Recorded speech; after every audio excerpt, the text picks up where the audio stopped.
Ano mga boss, bali actual testing tayo na itong unit natin bago natin i-release. So ayan, buksan natin tong main breaker. Ayan. Tapos buksan natin yung inverter natin. Ayan.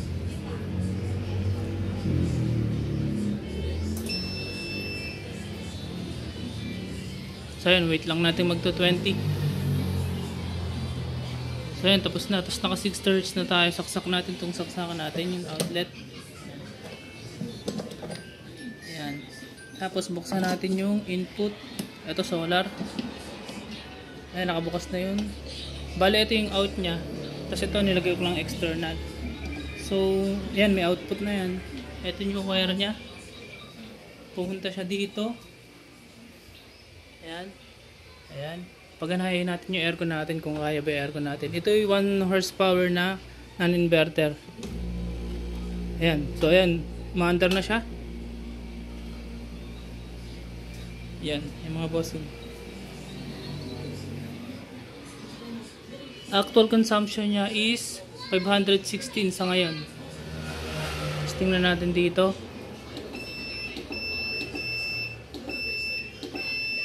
%18 pa lang yung load natin.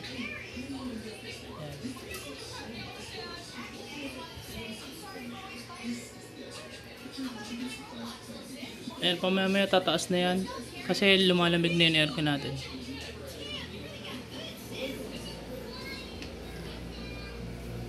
Ayan, ayun yung aircon natin mga boss. Ayan, settings nyan. Ayan yung settings natin. Malamig na yan mga bossing.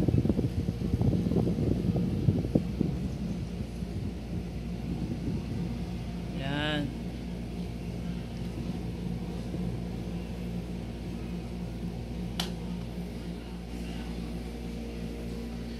Yan, medyo malamig na dito. Medyo lumalamig-lamig na.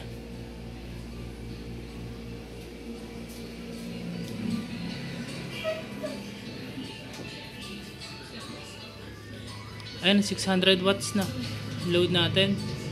Ayan, 20% na siya. Tapos yung check natin yung mga wire. Ayan, hindi naman siya nag-iinit.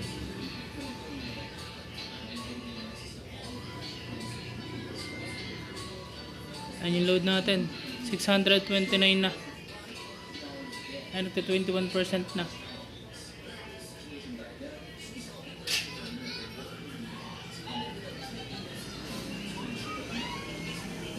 Ayan.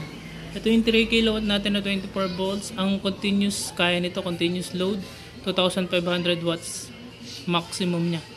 Para sa akin, para safe inverter natin. Ayan. Ito yung sarili natin brand na inverter. Yan, ina-update lang namin customer natin. Ito yung PV input. Tapos ito yung output, saka input ng 220. Yan, ito nilagay lang natin yan ha. Pero hindi dapat dito yung aircon. Pero kaya naman niya. So ayan. Ayan, 660 na yung load natin. 22% na.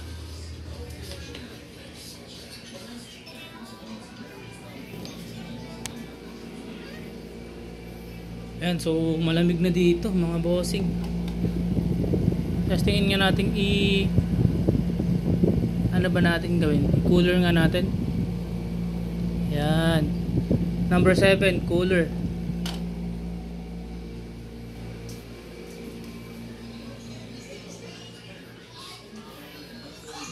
Ayan, 678 watts. 682. Wait lang natin. Ito natin ito.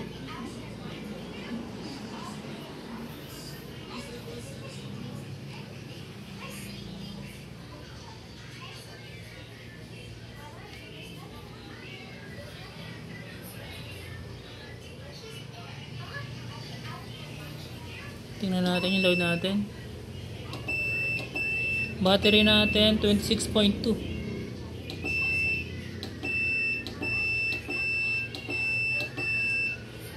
And 23% load. Nasa 700 na tayo. 700 watts.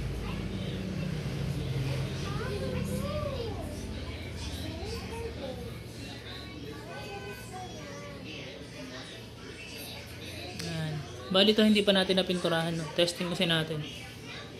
Naka JK BMS yan, Smart BMS. Ano?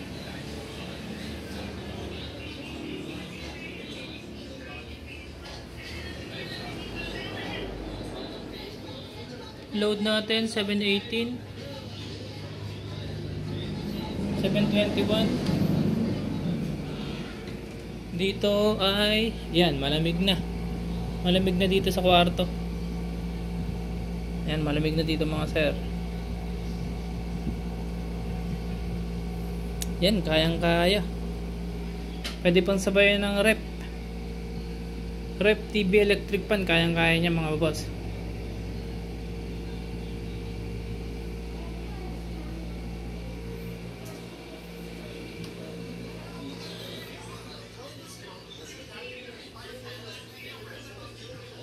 Ay, 734 watts.